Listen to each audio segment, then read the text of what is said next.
এরপর দরজা আটকে দিয়ে লাল একটা শাড়ি পরে নিল, চুলগুলো হাতের মাধ্যমে খোপা বেঁধে বিছানায় বসলো। একটু পর দরজার সামনে খাবারের প্লেট হাতে আঞ্জুমান এসে দাঁড়িয়ে বলল, আসবো? নুয়াশা বিছানা থেকে উঠে দাঁড়িয়ে এগিয়ে এসে হেসে বলল, অবশ্যই মা। বসো বসো, উঠলে কেন? নুয়াশা হ্যাঁ সূচক মাথা নাড়ে বিছানায় বসে যায়। আঞ্জুমানও নুয়াশার পাশে বসে, চামচে খাবার তুলে তার মুখের দিকে তুলে ধরেন। নাও খাও। নুয়াশা কিছুটা ইতস্তত বোধ করে বলল, কি করছেন মা, আমি নিজে খেতে পারবো। আঞ্জুমান মিষ্টি হেসে বলল, শাশুড়ির হাতে খাওয়ার ভাগ্য সবার হয় না, তাই খেয়ে নাও। এরপর খাবারটি নুয়াশার মুখে তুলে দেন। নুয়াশাও এক চোরা হাসি দিয়ে খাবারটি খেয়ে নিল। খাওয়াতে খাওয়াতে আঞ্জুমান বললেন, আজ নিজ হাতে খাইয়ে দিচ্ছি, কারণ নতুন বউ সবার সামনে হয়তো খেতে লজ্জা পাবে, তবে কাল থেকে সবার সাথেই খেতে হবে, মনে রাখবে। নুয়াশা মৃদু হাসি দিয়ে চিবোতে চিবোতে মাথা নুইয়ে সম্মতি জানালো। খাওয়ার শেষ হলে নুয়াশা হেসে বলল, আমার মায়ের কথা মনে পড়ে গেল, এভাবে খাইয়ে যে রেডি করে দিলেন মা। আঞ্জুমান হেসে বলল, এইসব মনে রেখো, বুড়ো বয়সে আবার আমাকে খাইয়ে দিয়ে ঋণ পরিশোধ করে দিও। এরপর নুয়াশার মাথায় স্নেহভরা হাত বুলিয়ে দিয়ে বললেন, অনেক রাত হলো, আমি তবে যাচ্ছি। জি মা। আঞ্জুমান হেসে ঘর থেকে বেরিয়ে যান। তারপর নুয়াশা বিছানা গুছিয়ে গা এলিয়ে দিল। কিছু সময় পর ফারিস এসে দেখে নুয়াশা গভীর নিদ্রায় আচ্ছন্ন। সে মৃদু হেসে নুয়াশার পাশে বিছানায় আলতোভাবে বসে। তার হাতের আঙুলগুলো নুয়াশার কপালের চুলগুলো কানের পাশে গুজে দেয়। পরে মন প্রাণে তার বউকে দেখে আপন মনে বলে, শালা, ঘুমালে বউকে যে এতটা সুন্দর লাগে আগে জানতাম না তো। হে খোদা, কি ঠোঁট বানালা! এই ঠোঁট তো 525 বার চুমু খেলেও চুমুর স্বাদ মিটবে না। এরপর ধীরে ধীরে নুয়াশার ঠোঁটের দিকে ঝুঁকে একটি আলতো চুমু খেয়ে নিল। সেই মুহূর্তে নুয়াশা ঘুমের মধ্যে ফারিসকে জড়িয়ে ধরে। ফারিসও গভীরভাবে তাকে জড়িয়ে নিয়ে বলে, এই যে একবার জড়িয়ে ধরার ভুল করে ফেললে, বিশ্বাস করো কবরে গেলেও হুড়পুরি হিসেবে আমি তোমাকেই চাইবো, হার্ট অ্যাটাক। এরপর গভীরভাবে জড়িয়ে নুয়াশার কপালে একটা মৃদু চুমু খেয়ে ঘুমিয়ে পড়ল। কিন্তু একটু পর নুয়াশা চোখ খুলে ফারিসের ঘুমন্ত চেহারা দেখে বাঁকা হাসিতে মনে মনে বলে, মাছ ধরা জাল বিছিয়ে দিয়েছি, এবার শুধু মাছ আটকানোর পালা। একটু পর মুচকি হেসে পুনরায় আনমনে বলে,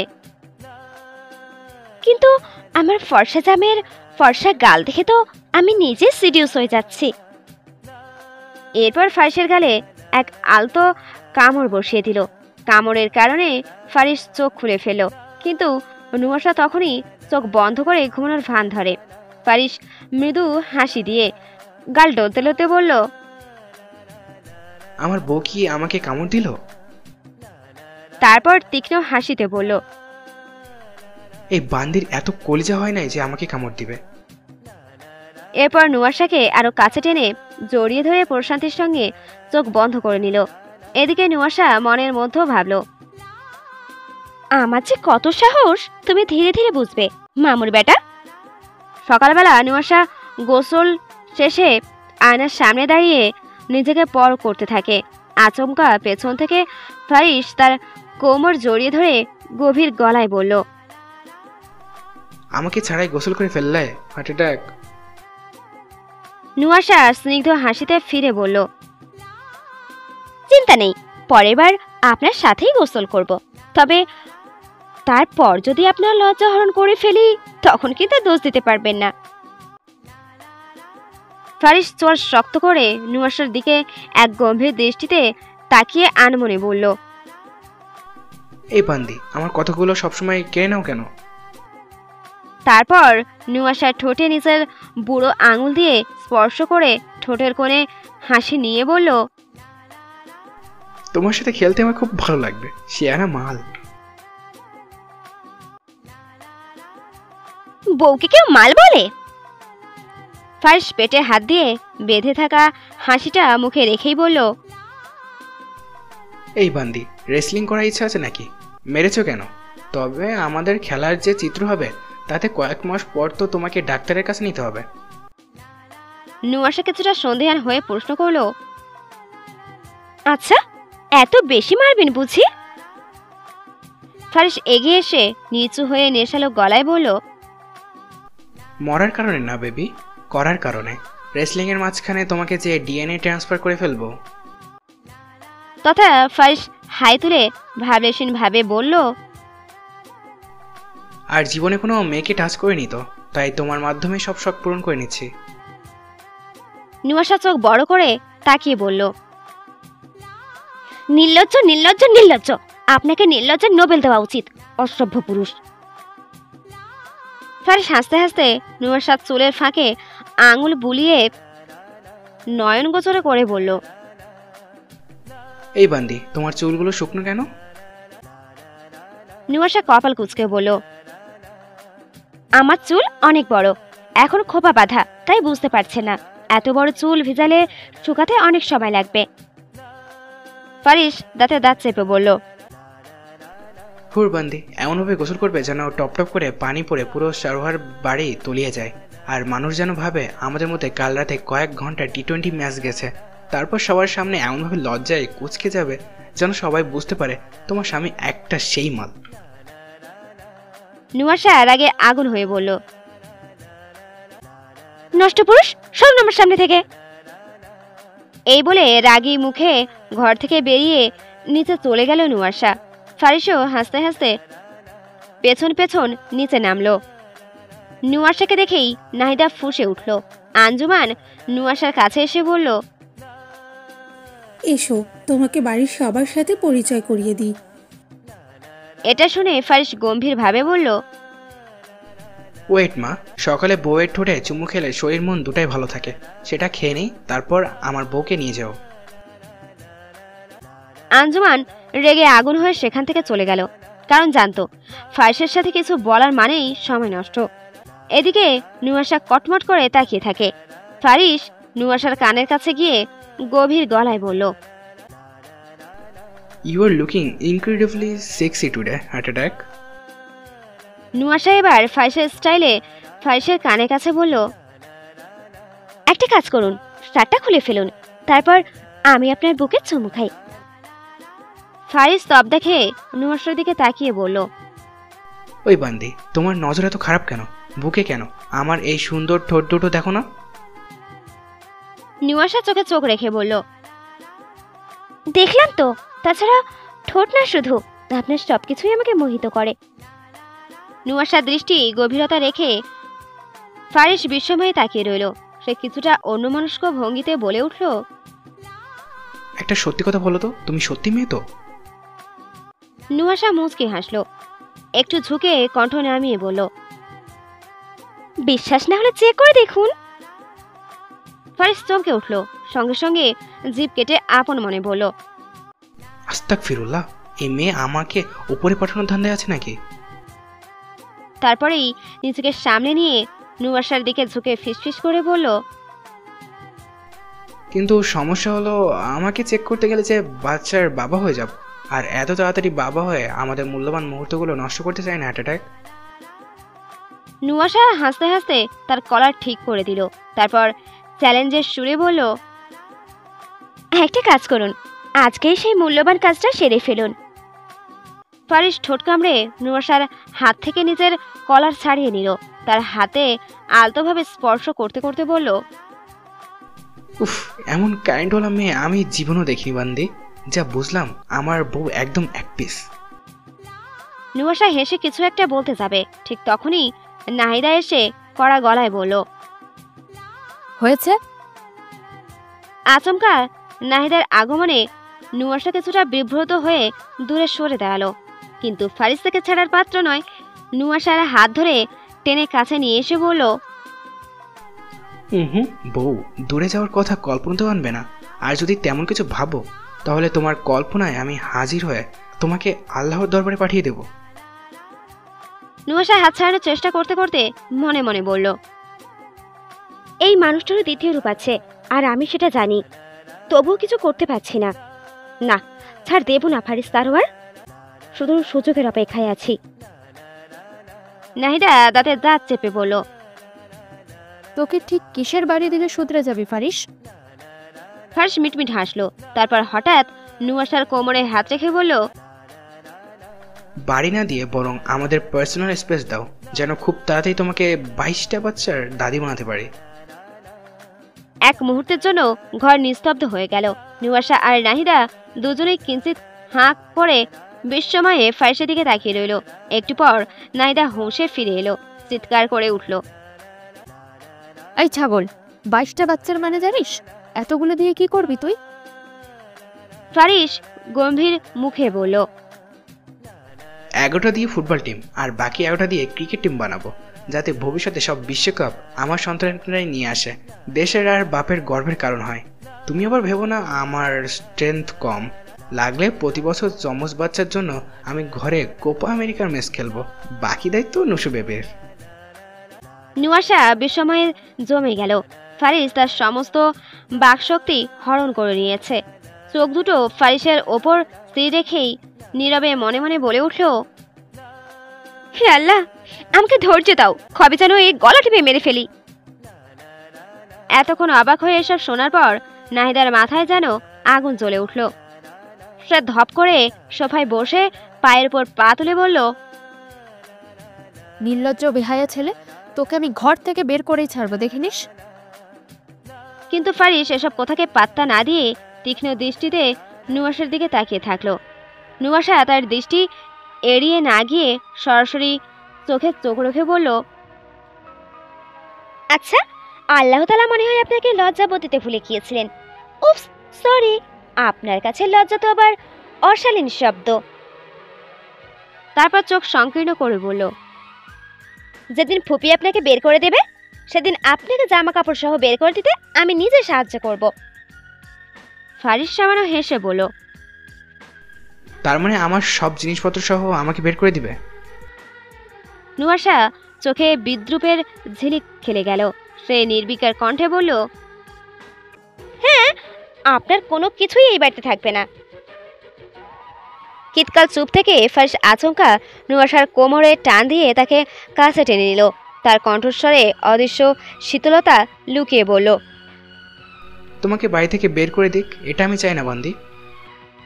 নুয়াশার নিঃশ্বাস আটকে এলো, ফারিসের স্পর্শে নয়, তার কথার অদ্ভুত গভীরতায়। সামলে নিয়ে কঠিন চোখে বলল, আমাকে কেন বের করে দেবে? ফারিস ঠোঁটের কোণে এক প্রকার খেলেও হাসি টেনে বলল, কারণ তুমি যে আমার ব্যক্তিগত সম্পত্তি, আমি যেখানে যাব তোমাকে পাচাকলা করে তুলে নিয়ে যাব। তুমি ডাস্টবিনের খাবার খাবে আর আমি রেস্টুরেন্ট থেকে কিনে খাবো।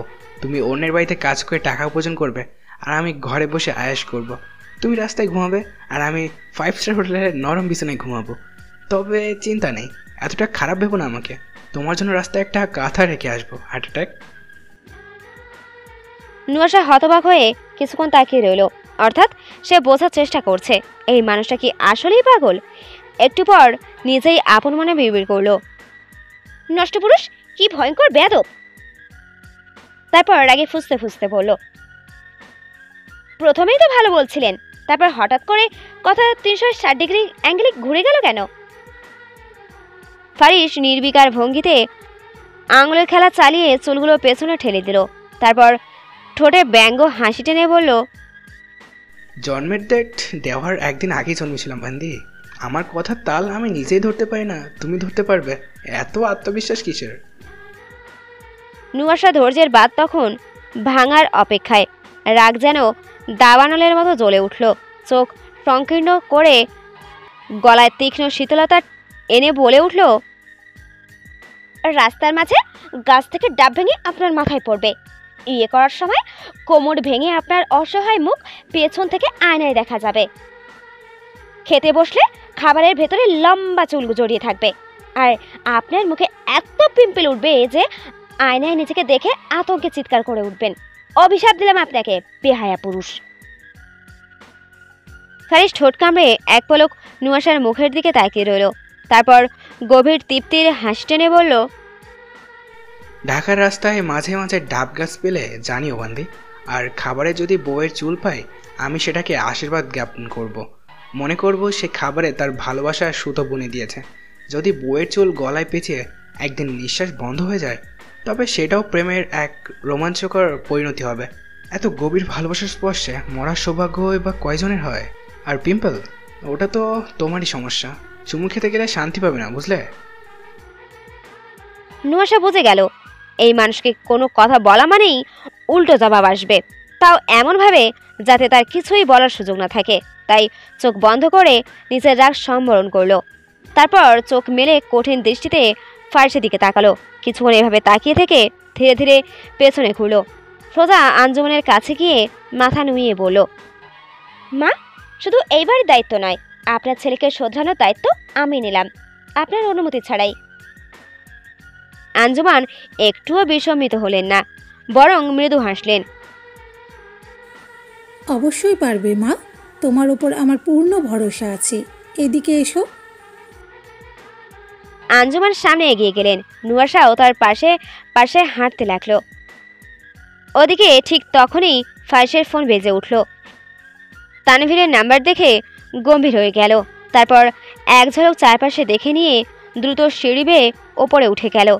নিজের কক্ষে ঢুকে দরজা আটকালো, ফোনটা কানে লাগিয়ে নিচু স্বরে বলল, যা কাজ দিয়েছিলাম কতদূর? ওপাশ থেকে তানভীরের গম্ভীর কণ্ঠস্বর ভেসে এলো, সাহেল আহমেদ সুবিধার লোক নন। রিয়েল অ্যাসিস্ট্যান্ট ডেভেলপার হিসাবে তার পরিচিত থাকলেও এর আড়ালেও আরও কিছু ব্যবসায় রয়েছে। এবং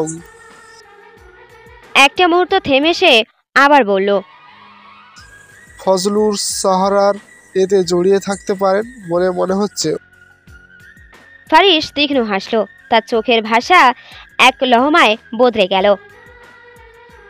এক ধরনের শীতল ধৈর্য আর অদৃশ্য উত্তেজনা একসঙ্গে মিশে থাকলো তার গলায়। কি ব্যবসা করে সেটা দ্রুত সম্ভব বের করো, রাখছি। Okay sir.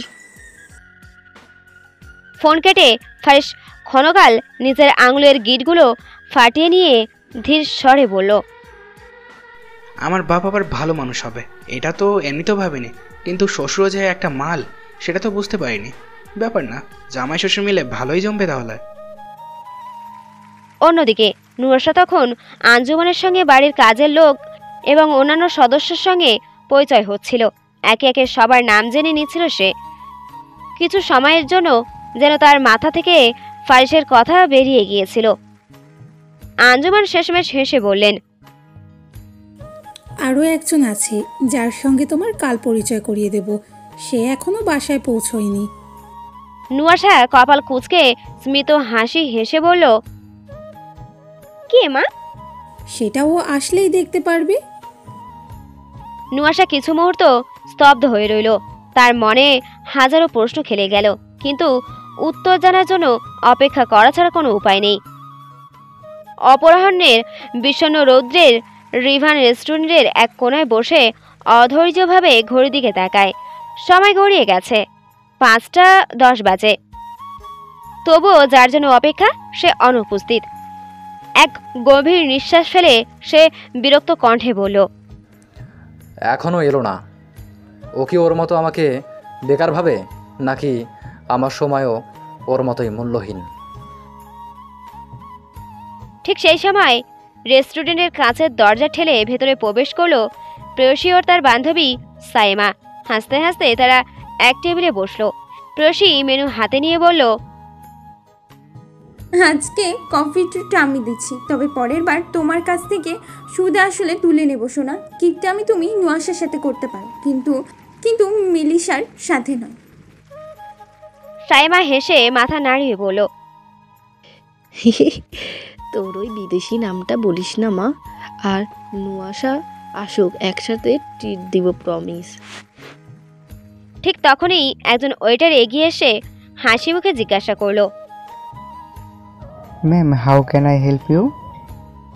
প্রেয়সী মেনু থেকে চোখ না তুলেই বলল, ওকে ম্যাম।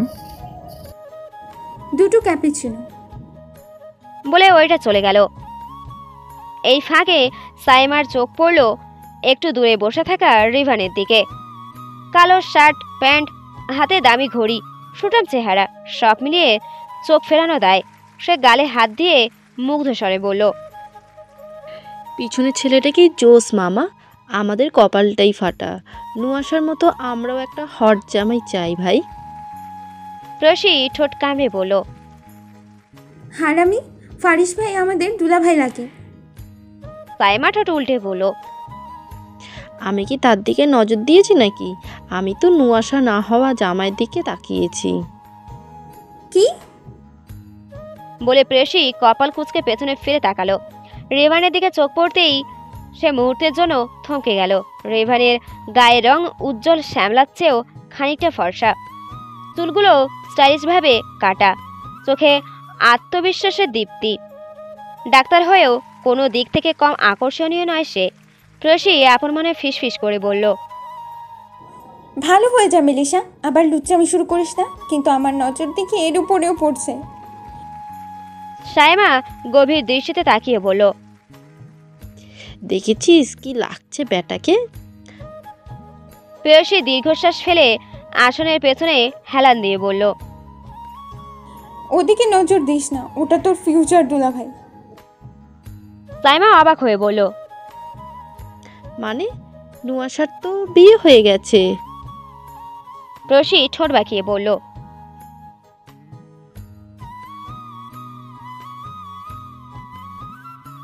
অন্যদিকে বাড়িতে ফারিস পরিবারের সদস্যদের সঙ্গে কথোপকথনে ব্যস্ত।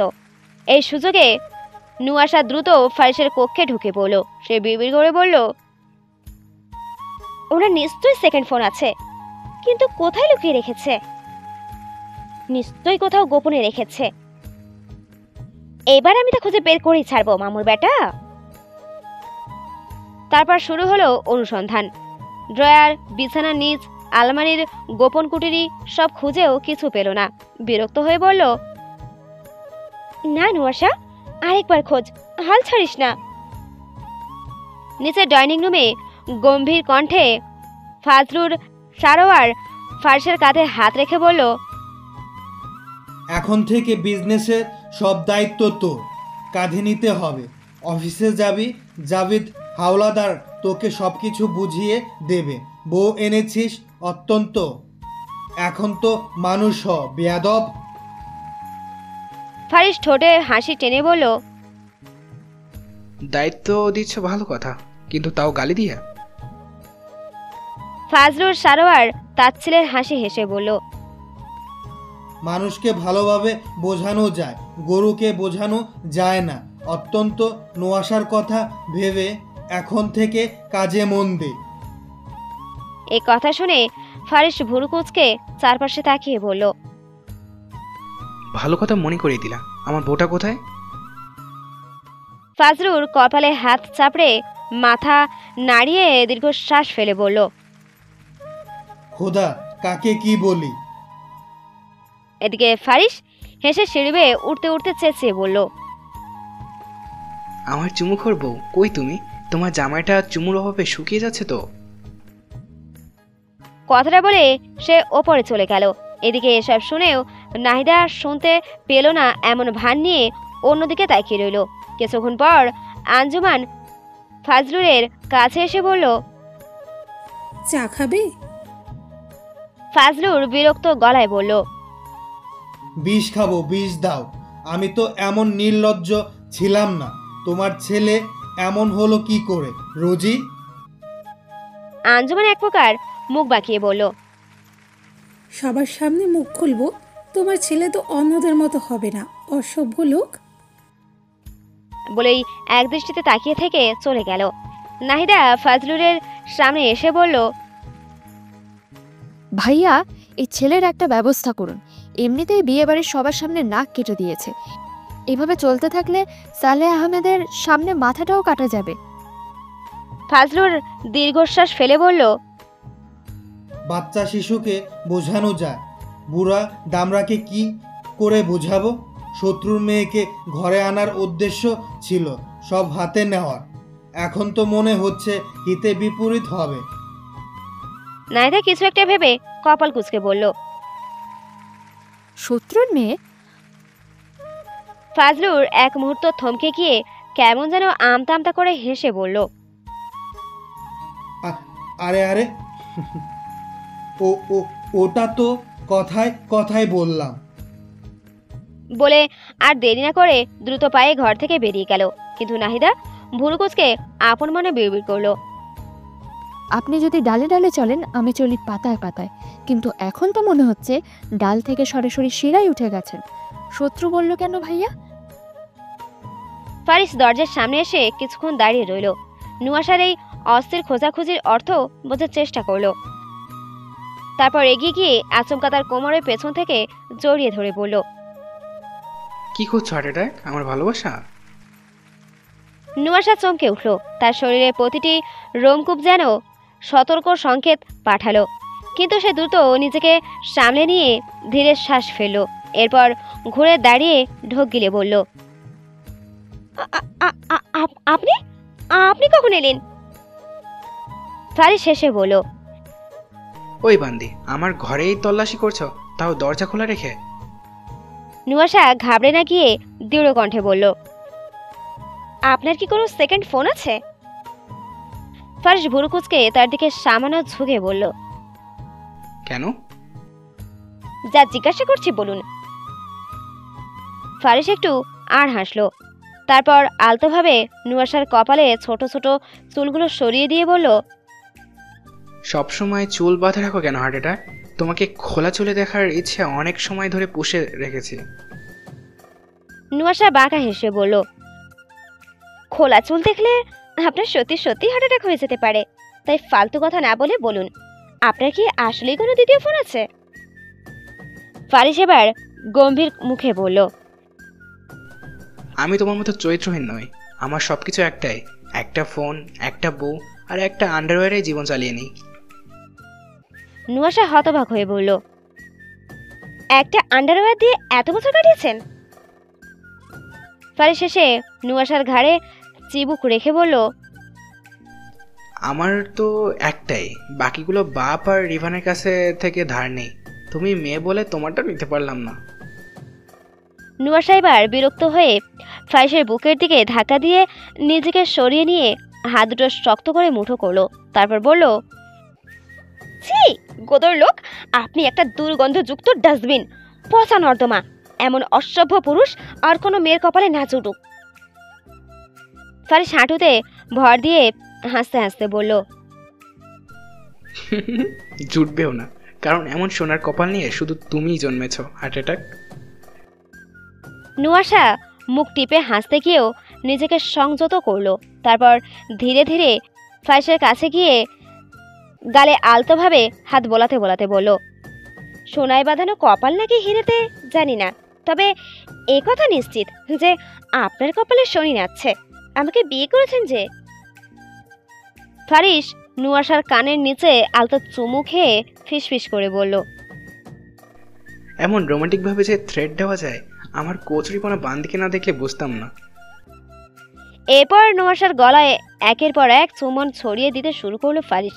সেই মুহূর্তে নুয়াশা যেন অনুভূতির অগাধ সাগরে তলিয়ে যেতে লাগলো, অথচ ফারিস তাকে আবারও কাছে টেনে নিজের আবেগের সাগরে ডুবিয়ে দিল। ফারিস চোখ বন্ধ করে নুয়াশার গলার বাম পাশে এক মনে চুম্বন রেখে তার স্পর্শে প্রতিটি রক্তবিন্দুতে শিহরণ জাগিয়ে তুলল। কিন্তু যখন নুয়াশা অনুভব করলো ফারিসের ভালোবাসার প্রবল আবেগে নিজেকে হারিয়ে ফেলছে, তখন সে দ্রুত ফারিসের পকেট থেকে ফোনটা টেনে বের করে একপাশে সরে গিয়ে দাঁড়ালো। কিছুক্ষণ গভীর শ্বাস ফেলে নিজের অনুভূতিগুলোকে সামলে নিয়ে বলল, আমি আপনাকে এখনো অনুমতি দিইনি। ফারিস ঠোঁট কামড়ে অভিমানী দৃষ্টিতে তাকিয়ে বলল, এইভাবে বারবার আমার থেকে দূরে সরে যাও কেন হার্ট অ্যাটাক? একবার যদি আমি নিজেকে কন্ট্রোল হারিয়ে ফেলি, তখন কিন্তু তুমি হাজার চেষ্টা করেও আমাকে তোমার থেকে দূরে সরাতে পারবে না। সে এক পা এগিয়ে এসে মৃদু স্বরে বলল, আর তুমি কি মনে করো যেখানে তোমার অনুমতি ছাড়া তোমাকে বিয়ে করেছে, সেখানে বৈধ বউয়ের সঙ্গে বাসর করতে অনুমতি চাইবো? নুয়াশা বাঁকা হেসে বলল, আমাদের বাসরাতটা সবার থেকে ভিন্ন হবে, তাই ধৈর্য ধরুন। ফারিস এগিয়ে গিয়ে ডিভানে বসে পা দোলাতে দোলাতে বলল, ধৈর্য তো ধরছি হার্ট অ্যাটাক। 2 খেলোয়াড় যখন খেলতে নামবে কয়টা খাট ভাঙবে আর বাপের কত টাকা জলে যাবে সেটাই হিসাব করছে। নুয়াশা বিরক্ত গলায় বলল, সেসব বাদ দিন, আপনার ফোনের পাসওয়ার্ড খুলে দিন। ফারিস আড়মোড়া ভেঙে আলসেমি ভরে বলল, শুধু ফোনের পাসওয়ার্ড কেন বান্দি, তুমি চাইলে আমার ফোনের পাসওয়ার্ড, মনের পাসওয়ার্ড, এমনকি প্যান্টের পাসওয়ার্ডও খুলে দিতে পারি। নুয়াশা ভুরু কুচকে বলল, প্যান্টের পাসওয়ার্ড মানে? ফারিস ঠোঁটের কোণে এক চলতে হাসি টেনে বলল, আমার মুখ থেকে তুমি পজিটিভ কিছু আশা করো? অবশ্যই নেগেটিভ কিছুই বলেছি। নুয়াশা বিরক্তিতে চোখ ঘুরিয়ে বলল, আপনার এই বেহায়াপনা আর বেপরোয়া কথাবার্তায় দিন দিন ধৈর্যের সীমা ছাড়িয়ে যাচ্ছে। সাবধান করে দিচ্ছি, একদিন এইসব বাজে কথা আপনাকেই বিপদে ফেলবে। ফারিস এসে বলল, তোমার মতো একটা ঝড় মাথার উপর থাকতে অন্য কোনো বিপদ আমাকে এমনিতেই ছুঁতে পারবে না। নুয়াশা ঠান্ডা গলায় বলল, কথার ফুলঝুরি কমান, পাসওয়ার্ড দিন। ফারিস ধীর গতিতে উঠে এসে নুয়াশার সামনে দাঁড়ালো। তার চোখে এক ধরনের চঞ্চল দুষ্টুমি খেলে গেল, তবে কণ্ঠস্বরে একরকম শীতল দৃঢ়তা। তুমি কি সত্যি আমার ফোনে হাত দিতে চাও? হ্যাঁ। ফারিস এবার একটু ঝুঁকে তার কানের কাছে ফিসফিস করলো, তুমি কি আমার সম্পর্কে সব জানতে চাও? আমি কে, কি করি, আমার ফোনের ভিতর কি লুকানো আছে? নুয়াশার শ্বাস ধীর হয়ে এলো। ফারিসের কণ্ঠস্বরে দৃঢ়তা আর কথার ইঙ্গিত যেন বাতাসের ভারী আবরণ হয়ে চারপাশে ছড়িয়ে পড়ল, কিন্তু সে পিছু পা হলো না। হ্যাঁ, জানতে চাই। ফারিস এবার মুচকি হেসে ফোনটা তার দিকে বাড়িয়ে দিল। ঠিক আছে, জেনে নাও। নুয়াশা ফোনটা হাতে নিয়ে স্ক্রিনের দিকে তাকালো, কিন্তু ফারিস তখনই গম্ভীর গলায় বলল, কিন্তু একবার যদি সব জানতে পারো তখন আর পেছনে ফিরে যাওয়ার সুযোগ থাকবে না হার্ট অ্যাটাক। ঘর জুড়ে নিস্তব্ধতা নেমে এলো। নুয়াশা এক মুহূর্তে ফোনের স্ক্রিনে তাকিয়ে রইল, তারপর ধীরে ধীরে চোখ তুলে ফারিসের মুখের অভিব্যক্তি দেখার চেষ্টা করলো। নুয়াশা ফারিসের তীক্ষ্ণ দৃষ্টি আর ভারী কণ্ঠস্বর বুঝতে পারল ফোনে আসলে কিছুই নেই, তাই এক ঝলক হেসে ফোনটা ফারিসের হাতে তুলে দিয়ে বলল, আমার মনে হয় আপনাকে সম্পূর্ণ চেনার এখনো সময় আসেনি। ফারিস ফোনটা হাতে নিয়ে কিছু মুহূর্ত নীরব রইল, তারপর চোখে তীক্ষ্ণ কৌতূহল ফুটিয়ে বলল, একটা সত্যি কথা বলো তো, আমি না হয় তোমাকে বিয়ে করেছি একটা কারণে, কিন্তু তুমি তো বিয়ের সময় দ্বিমত করোনি কেন? নুয়াশা খানিকক্ষণ চুপ রইল, তার চোখে বিষণ্ণ দৃঢ়তা খেলে গেল। তারপর নিঃশব্দ শ্বাস ছেড়ে বলল, মেয়েদের ইজ্জত তার সবচেয়ে বড় গৌরব। বিয়েবাড়ির শত শত মানুষের সামনে আপনি যে কথা বলেছিলেন, তারপর আর আমার সামনে কি কোনো বিকল্প ছিল? রিভানি যেখানে আমাকে গ্রহণ করতে চায়নি, সেখানে অন্য কেউ কি করে আমাকে স্বেচ্ছায় গ্রহণ করত? ফারিস এবার চোখ নামিয়ে আনলো। হঠাৎই তার ভেতরটা নিজের কোনো অজানা অপরাধবোধে ভারী হয়ে উঠেছে। অতঃপর আসতে বলল, আই এম সরি। নুয়াশা বিস্মিত হয়ে কপালে ভাঁজ ফেলল। কিসের জন্য? ফারিস দীর্ঘশ্বাস ফেলে বলল, বিয়েবাড়িতে ওভাবে প্রকাশ্যে তোমাকে ওই কথাগুলো তোলা একদমই ঠিক হয়নি। আমার সত্যি করা উচিত হয়নি। কি করব বলো? তোমার সেই কারেন্টওয়ালা তিল দেখে আমি মুহূর্তেই পুরো ছাই হয়ে গিয়েছিলাম। সেকেন্ডের ভিতর মাথায় যেন শর্ট সার্কিট হয়ে গেল, তখন আর উপায় খুঁজে পাইনি, তাই। নুয়াশা হেসে ফেলল, চোখে বিদ্যুতের আভাস দিয়ে বলল, অবাক হচ্ছি, আপনি আবার সরিও বলতে পারেন? আপনার মুখে এসব কথাগুলো কেমন যেন বেমানান লাগছে। ফারিস এবার হাসলো, শিকারী দৃষ্টি নিয়ে নুয়াশার দিকে ঝুঁকে ফিসফিস করে বলল, জানি তো, আমার তো এসব বলা মানায় না। আমার মানায়। তার কণ্ঠে স্বাভাবিকের চেয়ে আরো নিচু হয়ে এলো, তোমাকে চুমু খাওয়া, বউ চুমু খাবো। নুয়াশা কয়েক মুহূর্ত তাকিয়ে থাকলো, তারপর আচমকা ফারিসের গালে এক টুকরো চুমু এঁকে দিল। ফারিস স্তব্ধ হয়ে তাকিয়ে থাকলো তার দিকে। নুয়াশা হাসলো। ফারিসের গালে লিপস্টিকের সামান্য দাগ লেগে গেছে। সে শাড়ির আঁচল দিয়ে ধীরে ধীরে সেটাকে মুছে দিতে দিতে বলল, এই দাগটা আমি মুছতাম না যদি আপনি এখন বাইরে যেতেন, তাহলে সবাই দেখতো, জ্বলতো আর বুঝতো ঘরে আপনার একজন সুন্দরী বউ আছে। কিন্তু আপনি তো বেকার মানুষ, বাইরে তো আর যাবেন না। এদিকে ফারিস নুয়াশার কথায় বিশেষ মনোযোগ না দিয়ে তার শরীরে চোখ বোলাতে থাকে। এটা দেখে নুয়াশা লজ্জায় রক্তিম হয়ে হেসে চলে যাবার উপক্রম করতেই পেছন থেকে তাকে জড়িয়ে ধরে ফারিস বলল, এইভাবে বারবার চুমু খেয়ে আমার হার্ট ব্লক করে দিও না।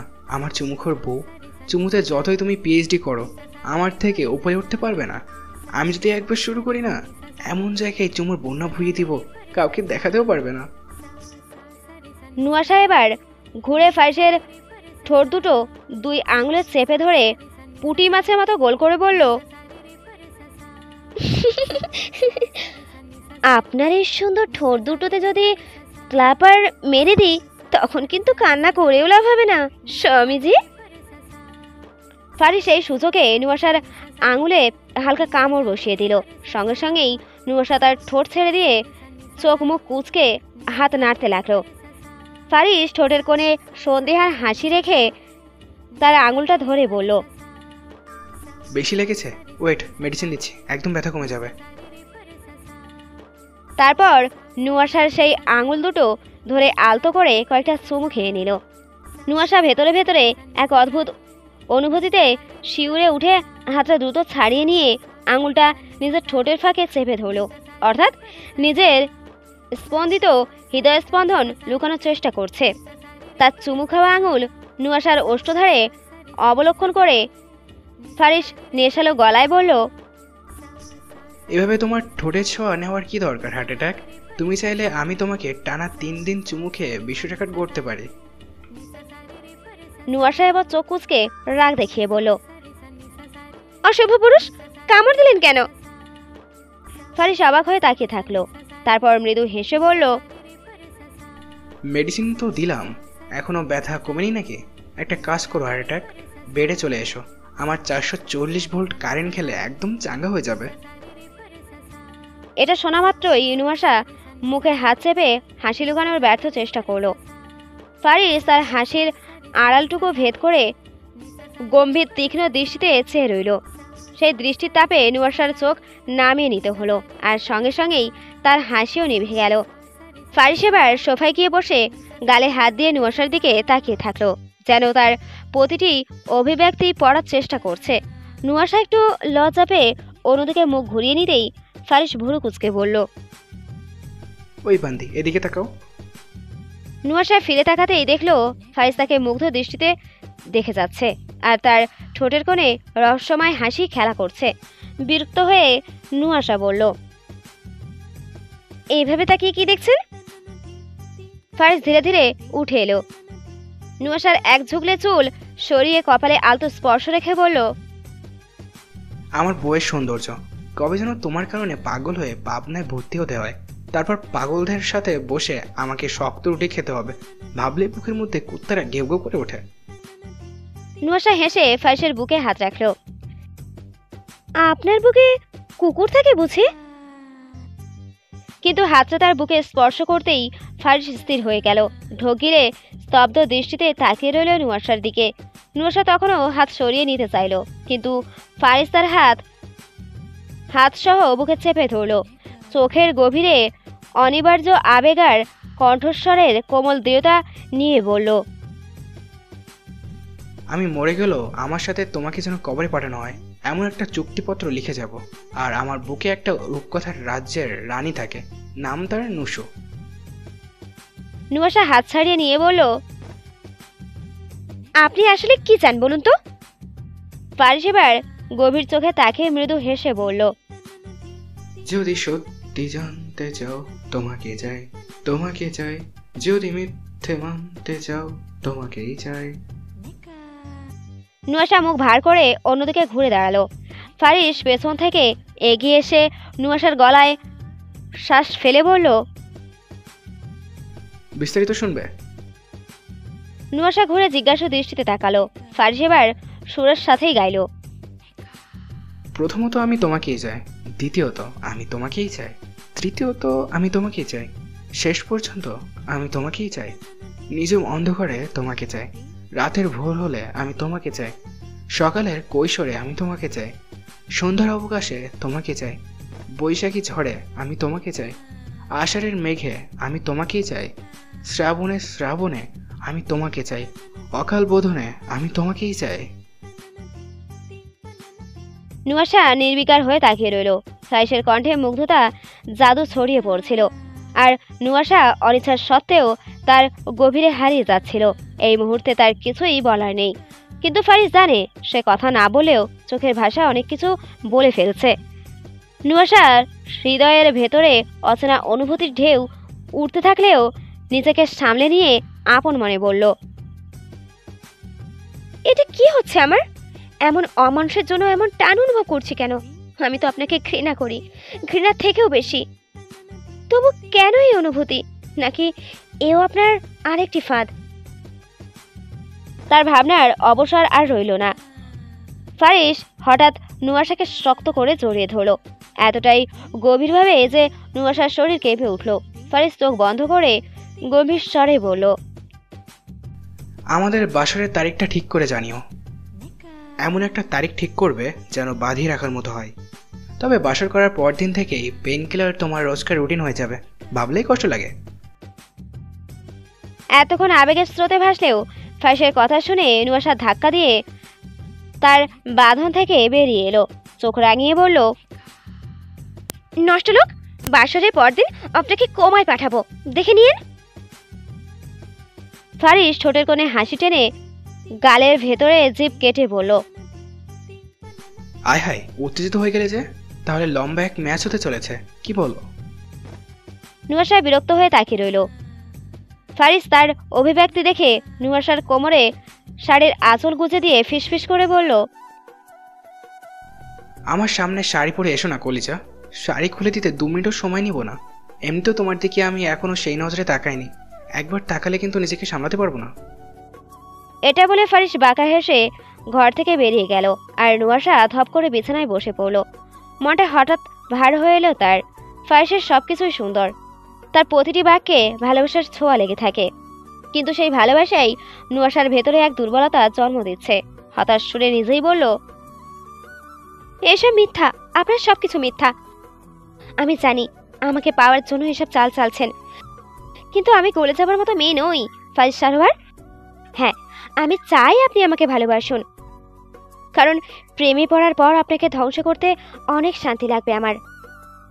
কিন্তু কেন যেন কোথাও আটকে যাচ্ছি, কেন নিজেকে ধরে রাখতে পারছি না। এভাবেই বুঝি আপনার মায়ায় ফেলতে বাধ্য করেন। এমন ভাবনার মাঝেই ফোনটা বেজে উঠল। স্ক্রিনে সাহেল আহমেদের নাম ভেসে উঠতেই নুয়াশা দ্রুত নিজেকে সামলে নিল। ফোন কানে দিয়ে শান্ত গলায় বললেন, আসসালামু আলাইকুম, কেমন আছো? ওপাশ থেকে সাহেল মৃদু হেসে বলল, আলহামদুলিল্লাহ মা, তুই কেমন আছিস? এত বড় বাড়িতে বিয়ে দিয়েছ, আমি কি আর খারাপ থাকবো? মা আর আবাইয়াজ কেমন আছে? এভাবে কিছুক্ষণ দুজনের মতো স্বাভাবিক কথাবার্তা চলল, কিন্তু কিছুক্ষণ পর হঠাৎ সাহেল কথার মোড় ঘুরিয়ে বললেন, শেয়ার হোল্ডিং এর ডকুমেন্টসগুলো আয়ত্তে আনতে বলছিলাম, ভুলে গেছিস নাকি? নুয়াশা ঠোঁটে মৃদু হাসি টেনে বলল, তাহলে এতক্ষণ শুধু কথা ঘোরাচ্ছিলে? ফোনের আসল উদ্দেশ্য তো এটা। সাহেল দাঁতে দাঁত চেপে চোয়াল শক্ত করে বলল, বেয়াদবের মতো কথা বলিস না নূরশা, আমি তোর বাবা। বাবা কি মেয়ের খবর নিতে ফোন দিতে পারে না? নুয়াশা এবার গলা নরম করে বলল, মাকে বলে দিও তার মেয়ে সুখে আছে, আর আমাকে একটু সময় দাও, মাত্রই তো এই বাড়িতে ঢুকলাম। সাহেল আহমেদের কণ্ঠ আরো কঠোর হয়ে উঠল, তুই বোধহয় ভুলে যাচ্ছিস নূরশা, তোর বাবা জেল খেটেছিল। কিছুই ভুলিনি বাবা, শুধু সময় দাও। একটু থেমে নুয়াশা আরেকটা নাম উচ্চারণ করলো, আর নুরশা কেমন আছে? এই নাম শোনার সঙ্গে সঙ্গেই সাহেল আহমেদের মুখে মুখে আগুন জ্বলে উঠল। ফুসতে ফুসতে চিৎকার করে বলল, কতবার বলেছি এই নাম আমার সামনে নিবি না। অটল গলায় বলল, নুরশা তোমার মেয়ে বাবা? ওকে আমি অনেক আগেই ত্যাগ করেছি। আমার একটাই মেয়ে, নবনীতা, সাহেল নুসা। আর তুইও যদি ওর মতো বেয়াদব হয়ে যাস, তোকেও ত্যাগ করতে এক মুহূর্তও লাগবে না। এটা বলে সাহেল ফোন কেটে দিল। নুয়াশা কিছুক্ষণ ফোনের দিকে চুপচাপ তাকিয়ে রইল। চোখের কোণে অভিমান জমে উঠেছে। ফিসফিস করে নিজেই বলল, নুরশাকে তুমি মেয়ে হিসেবে ত্যাগ করতেই পারো বাবা, কিন্তু আমি তাকে বোন হিসেবে কখনো ত্যাগ করব না। এদিকে ফারিস নিচে নেমে দরজার কাছে পৌঁছাতেই পথ রোধ করে দাঁড়ালো নাহিদা। কণ্ঠে দৃঢ়তা টেনে বললেন, পারিস। ফারিস থমকে দাঁড়িয়ে পেছন ফিরে তাকালো। মুখে আগ্রহের লেশমাত্র নেই। নাহিদা এক পা এগিয়ে এসে কঠিন গলায় বললেন, কোম্পানি দায়িত্ব নিতে পারবি কিনা স্পষ্ট করে জানিয়ে দে। ফারিস এক মুহূর্তে চুপ থেকে উদাসীন ভঙ্গিতে বলল, এত তারা কিসের? নাহিদার কপালে ভাঁজ পড়ল। তারপর রাগ গলায় টেনে বলল, তারা আছে, এই দায়িত্ব একজন একজনকে নিতেই হবে। তুই যদি নিতে না পারিস তাহলে রিভান সব সামলে নেবে। ফারিস বাঁকা হেসে কটাক্ষের সুরে বলল, চর্মরোগ নিয়ে চামচামি করার পরেও ওর হাতে যদি এত সময় থাকে, তবে ওকে দায়িত্ব দিয়ে দাও। ফারিসের মুখে এমন অবজ্ঞা শুনে নাহিদার রক্ত গরম হয়ে উঠল। চোখ দুটো জ্বলে উঠল রাগে। কঠোর গলায় বললেন, আমার ছেলে একজন ডার্মাটোলজিস্ট, রেসপেক্ট দিয়ে কথা বল ফারিস। ফারিস একটুও বিচলিত হলো না। চোখে তাচ্ছিলের ছায়া নেমে এলো। মুখে অরুচি হাসি টেনে বলল, ওই রেসপেক্ট জিনিসটা আমি আমার বালকেও দিই না। এটা বলে সে দরজা ঠেলে বেরিয়ে গেল। পেছনে দাঁড়িয়ে নাহিদা কঠিন চোখে দরজার দিকে তাকিয়ে রইলেন। গম্ভীর শ্বাস ফেলে নিজেই বললেন, দিনে দিনে ছেলেটা আরো বেপরোয়া হয়ে যাচ্ছে, কাউকে মানতে শিখলো না।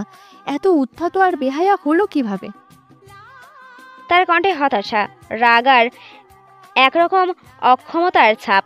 হয়তো একসময় তিনিও আশা করেছিলেন ফারিস দায়িত্বশীল হবে, পরিবারের প্রতি শ্রদ্ধাশালী হবে, কিন্তু দিন দিন সে যেন আরও নিয়ন্ত্রণের বাইরে চলে যাচ্ছে।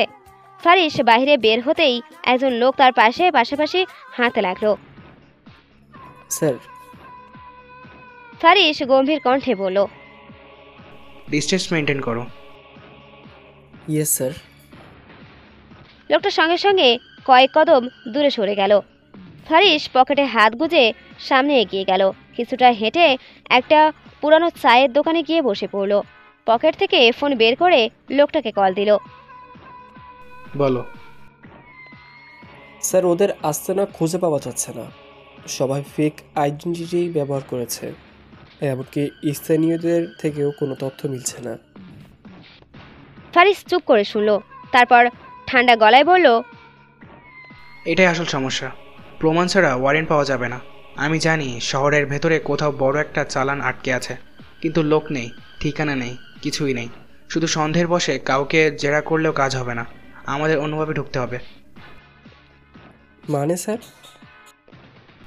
ওদের দলে ঢুকতে হবে। বিশ্বাস অর্জন করতে না পারলে এদের মুখ খোলানো অসম্ভব। লোকটা একটু থেমে বলল, জি স্যার, কিন্তু এই কাজটা করবে কে? ফারিস মুচকে হেসে বলল, তুমি, আমি, তানভীর। তারপর গম্ভীর মুখে যোগ করল, কিন্তু মনে রেখো, এরা সাধারণ ক্রিমিনাল না। খুন, অপহরণ, পুলিশ, মার্ডার সব করেও দিব্যি বেঁচে থাকে। ওদের সিস্টেমের মধ্যে না ঢুকলে কিছুই বের করা সম্ভব না। মুশফিক গম্ভীর স্বরে বলল, ঠিক বলছেন স্যার, কিন্তু আমরা ঢুকবো কীভাবে? এরা তো বাইরে থেকে কাউকে বিশ্বাস করে না। ফারিস চায়ের কাপে ছোট চুমুক দিয়ে বলল, ওদের কিছু পুরনো ডিলার খুঁজে বের করতে হবে, যারা হয়তো এখন সরাসরি ব্যবসার সঙ্গে নেই, কিন্তু একসময় ছিল। তাদের কাছ থেকে পথ বের করতে হবে। মুশফিক মাথা ঝাঁকালো। বুঝেছি স্যার, আমি খোঁজ নিয়ে দেখব। ফারিস হঠাৎ হাসলো। তবে মিশন যাওয়ার আগে একটা গুরুত্বপূর্ণ কাজ করতে হবে। মুশফিক কৌতূহল নিয়ে বলল, কি স্যার? বউটাকে চুমু খেতে হবে, তাহলে মাথা ঠান্ডা থাকবে। আমার জন্য তো বউয়ের চুমু আশীর্বাদ। মুশফিক হেসে ফেলল। জি স্যার। ফারিস চোখ টিপে বলল, তবে তোমার এসব বুঝতে সময় লাগবে, বিয়ে করলে বুঝতে। মুশফিক খুকুক শব্দ করে কাশলো। জি স্যার। ফারিস হাসলো, তারপর স্বাভাবিক ভঙ্গিতে বলল, যদিও এখন তোমার বিয়ের দরকার নেই, আমার ভবিষ্যৎ 22টা বাচ্চার মধ্যে 4টা দেখভালের দায়িত্ব তোমার উপর থাকবে। এখন বিয়ে করলে আমার বাচ্চাদের সামলাবে কিভাবে? মুশফিক মুখ টিপে হেসে বলল, জি স্যার। ফারিস মাথা ঝাঁকিয়ে বলল, আচ্ছা, সময় নষ্ট করবো না। রোহানের চরিত্রটা মনে হয় একটু বেশি সিরিয়াসলি নিয়ে ফেলেছি। যাকগে, পুরনো ঘরটায় চলে এসো, তানভীরকেও ডাকো, ওখানে আলোচনা হবে। Yes sir. রিভান, তোর মুখ থেকে ভাবি ডাক শুনলেও আমার শ্বাসকষ্ট উঠে যায়। আজ থেকে নুসুকে খালাম্মা বা কাকিমা বলে ডাকবি। রিভান বিরক্ত চোখে ফারিসের দিকে তাকিয়ে রইল। এই মুখের ভাব স্পষ্ট, এই আলাপে সে একদমই স্বস্তি বোধ করছে না। কিন্তু ফারিস তো ফারিসই, সহজে ছাড়বার পাত্র নয়। হাস্যরস মাখানো কণ্ঠে আবারও বলল, এভাবে ফ্যালফাল করে তাকিয়ে থেকে লাভ নেই। ওকে যাই ডাকিস না কেন, সাথে মা লাগাবি। বল নবনীতা কাকিমা বা নবনীতা খালাম্মা। রিভানের কপালে ভাঁজ আরো গভীর হলো। এক মুহূর্ত চুপ থেকে ধীর স্বরে বলল, তুই কি শুরু করেছিস বলতো? নবনীতাকে যদি আমি খালাম্মা ডাকি তাহলে সম্পর্কে তুই আমার কি হোস? সেটাও তো ঠিক বলেছিস, না হলে নুসুকে দাদি ডাকবি। তার মানে আমি তোর দাদা। ভাইকে দাদা ডাকা যায়, এতে কোনো সমস্যা নেই। রিভান অসহায়ের মতো দীর্ঘশ্বাস ফেলল। আমি তোর বড় ভাই ফারিস, আর দাদা সাধারণত ছোটরা বড় ভাইকে ডাকে। এসব লজিক আমার কাছে খাটবে না, লজিক আমি বানাই। বল নবনীতা দাদি। রিভান বিরক্ত হয়ে একপাশে সরে যেতে চাইল, কিন্তু ফারিস পথ রোধ করল। কি হলো বল? রিভান এবার সত্যি অতিষ্ঠ হয়ে উঠল। আমি আসছি নবনীতা ভাবি। এই দাঁড়া দাঁড়া, ওকে নবনীতা দাদির ডাক আগে, নাইলে তোর মেইন পয়েন্টে লাথি মারলে কিন্তু তোর ভবিষ্যতের বাতিতে লাল হলুদ নীল আলো জ্বলবে। বউকে খুশি করা তো আরও দূরের ব্যাপার। আমি পারবো না ভাই। এই বলে সে দ্রুত বেরিয়ে গেল, অর্থাৎ আর এক মুহূর্ত এই পাগলামির অংশ হতে চায় না। নুয়াশাও মুখ বিকৃত করে চলে যাবার উপক্রম করতেই ফারিস হেসে বলল, ওই বান্দি, ওকে দিয়ে দাদি ডাকাবই, দেখে নিও। শুধু বড় ভাই বলে এখনই জোর করলাম না।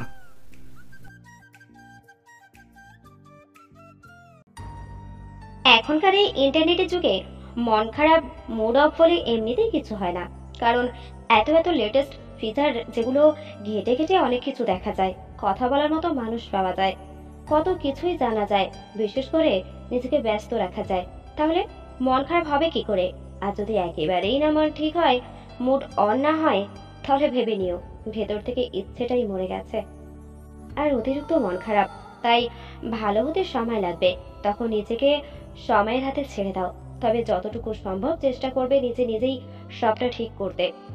কারণ এখানে মধু মিশ্রিত বিষ পাওয়া যায়, ভালোবাসা নয়। বন্ধুত্ব চিরস্থায়ী নয়। জীবনের পথে অনেক ঘনিষ্ঠ বন্ধুও সময়ের সঙ্গে দূরে সরে যায়। নিজের সঙ্গে সম্পর্কই সবচেয়ে গুরুত্বপূর্ণ।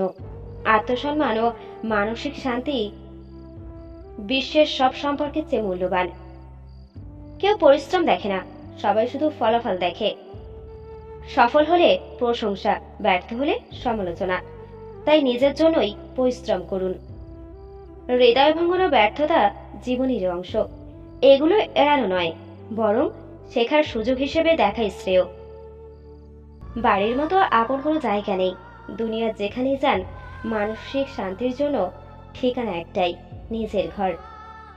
বন্ধু, গ্ল্যামার বা সামাজিক মর্যাদা ক্ষণস্থায়ী, কিন্তু পরিবার ও অর্থ দীর্ঘমেয়াদে আপনাকে আগলে রাখে। বই সত্যিকারের বন্ধু। বই কখনো প্রতারণা করে না, বরং জ্ঞানের আলো দিয়ে পথ দেখায়। শারীরিক ব্যায়াম চাপ কমায়, শুধু ফিটনেসের জন্য নয়, মানসিক প্রশান্তির জন্যও ব্যায়াম জরুরি। অনুশোচনা ও কান্নার সময় নষ্ট নয়, যা হয়ে গেছে তা আর ফিরে আসবে না, সামনে এগোনোর দিকে নজর দিন। আজ যা চাইছেন কাল হয়তো তার মূল্য থাকবে না। মানুষের চাহিদা বদলায়, তাই আবেগের বশে সিদ্ধান্ত না নেওয়াটাই ভালো। আপনার সিদ্ধান্তই জীবন করে দেয়, ভাগ্য নির্ধারিত নয়, বরং আপনার সিদ্ধান্তই ভবিষ্যৎ তৈরি করে। শৈশব জীবনের সেরা সময় ছিল, দায়িত্বহীন নির্মল আনন্দের সেই দিনগুলো আর কখনোই ফিরে আসে না।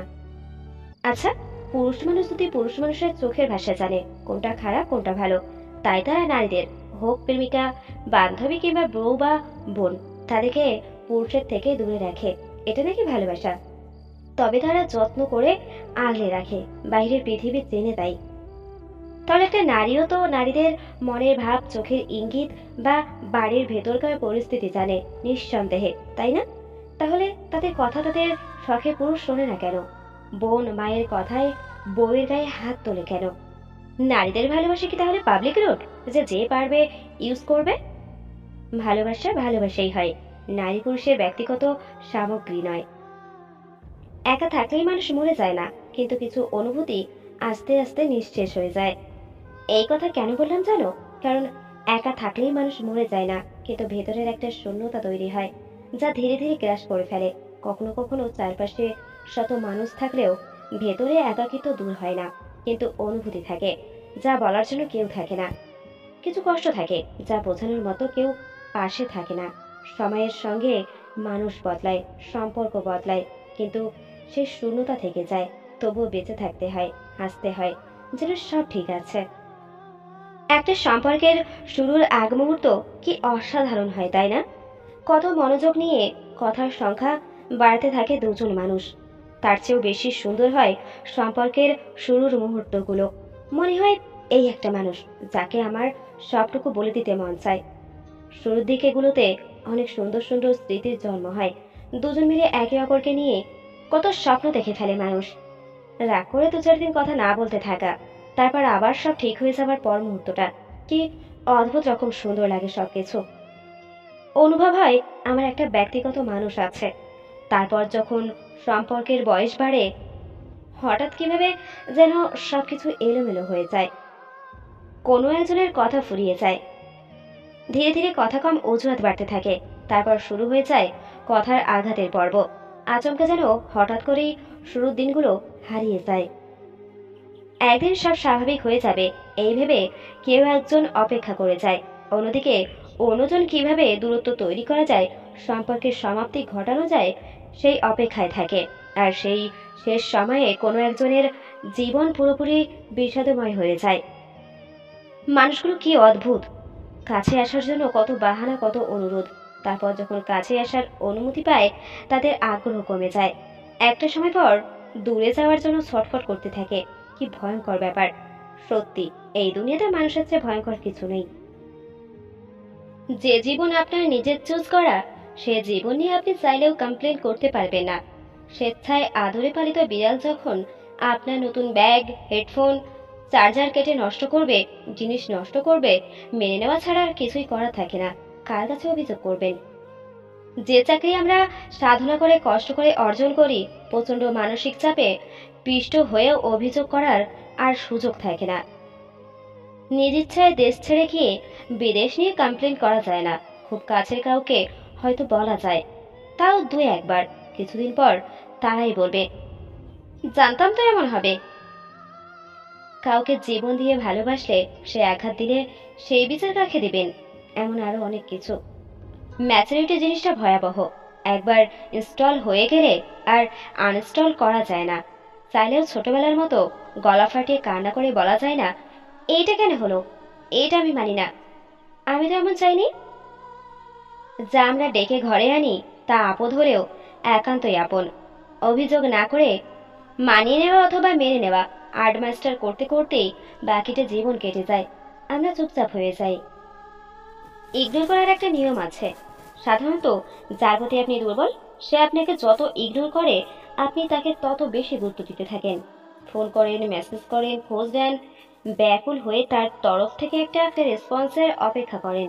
কিন্তু সে ততদিনে বুঝে যায় এই মানুষটাকে ইগনোর করলেও এ আমার কাছেই ফিরে ফিরে আসবে, এর আর কোথাও যাওয়ার নেই। তাই যে ইচ্ছে করে আপনাকে রেসপন্স দেয় না, টেকেন ফর গ্রান্টেড নেয়, লেট রিপ্লাই দেয়, কথা বলার অনীহা দেখায়, ব্যস্ততা বাহানা ইত্যাদি দেখাতে থাকে। এবার মজার ব্যাপার হলো এই মানুষগুলোকে গুরুত্ব দেওয়া আপনি যেদিন থেকে বন্ধ করবেন, আর ফোন করবে না, মেসেজ করবে না, দেখা করবে না, খোঁজ নেবে না, ফিরে যাবে না, সেই দিন থেকে হয় সম্পর্কটা শেষ হয়ে যাবে, নয়তো আপনি ওই মানুষটার পজিশনে চলে যাবেন আর ওই মানুষটা আপনার পজিশনে। ভালোবাসা, ভালোবাসা 4 অক্ষরের একটি শব্দ। অনেক যত্নে একটু একটু করে বুকের বাঁ পাশে লালন করেছিলাম, কিন্তু দিন শেষে আমি ব্যর্থ। কারণ আমি ঠিকভাবে ভালোবাসা প্রকাশ করতে জানি না। আমি জানি না কিভাবে ভালোবাসার মানুষের সাথে কথা বলতে হয়। আমি তো গুছিয়ে সুন্দর করে মিথ্যা বলতেও পারি না, মুখের উপর সত্যিটা বলে দিই। মিথ্যা ভালোবাসার অভিনয় করতে পারি না, হাজার প্রতিশ্রুতি প্রতিজ্ঞা করতে পারি না যাকে আমার সাধ্যের বাইরে। অথচ দিন শেষে সেই মানুষটাই আমাকে ছেড়ে চলে যায়, যাকে শেষ অবধি আমার পাশে দেখতে চেয়েছিলাম, যাকে ভালোবেসে অনুভব করতে চেয়েছিলাম। ভালোবাসা আসলে কি জিনিস সবাইকে চিৎকার করে বলতে চেয়েছিলাম আমার একটা নিজের মানুষ আছে, সে শত অপেক্ষার পরেও আমাকে কখনো ছেড়ে যাবে না। তুমি আমার কাছে দাঁড়িয়ে রাখা ভীষণ যত্নের প্রিয় মানুষ, যাকে আগলে রাখতে গিয়ে চারটাই ভেঙে চুরমার হয়ে গেছে। ঠিক তখনই ভাঙা কাঁচগুলোর আঘাতে আমার পুরো শরীর ক্ষতবিক্ষত হয়ে গেছে। আর তুমি বাষ্পের মতো হাওয়ায় মিলিয়ে গেলে, ফের কখনোই আমার কাছে ফেরত আসলো না। আমি জানি তুমিও ভালোবাসো, অথচ তোমার ভালোবাসার ধরন আলাদা। অপেক্ষায় তোমার ক্লান্তি নেই, তুমি শতভাগ নিশ্চয়তা নিয়েও অপেক্ষায় ঢের কাটিয়ে দিতে পারো সময়। জানি তুমিও ভালোবাসো, প্রতিদিন কথা বলা, যোগাযোগ রাখায় তুমি মোটেও বিশ্বাসী নাও। তুমি জানো আমার আর যাওয়ার কোনো জায়গা নেই, কোনো তাড়া নেই। তুমি বুঝতে পারো ভালোবেসে মানুষ আটকায় না, মানুষ আটকায় মায়ায়। তুমি ভালোবাসো তোমার মতো করে, ঠিক যেভাবে ভালোবাসলে মানুষের কোনো দায় থাকে না।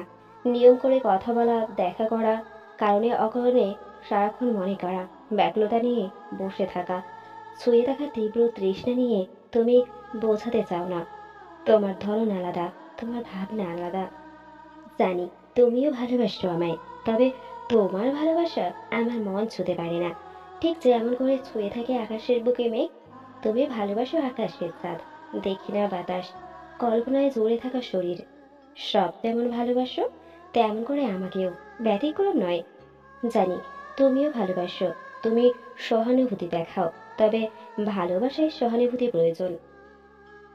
একজন কাঁধে অন্যজনের বুকের ভেতর ঝড় উঠে যায়, একজন হাসলে আনন্দে আত্মহারা হয় মন। ব্যথা বুঝতে না পারলে ভালোবাসলে কই? আর আমি তোমাকে ভালোবাসি, মানে শুধু তোমাকেই আমি চাই, সারাক্ষণ অনুভবে, অস্তিত্বে, বাস্তবে কিংবা কল্পনায়, সুখে কিংবা দুঃখে। আমার জানা নেই আমি আছি তোমার পথে, তোমার জন্য। দুঃখের দিনে আমি আঠার মতো লেগে থাকতে চাই তোমার পাশে। প্রবল স্রোতে বস্তুর গহীনে ডুবে যাবে ভেবে খুব শক্ত করে ধরে থাকতে চাই তোমার দুটো হাত।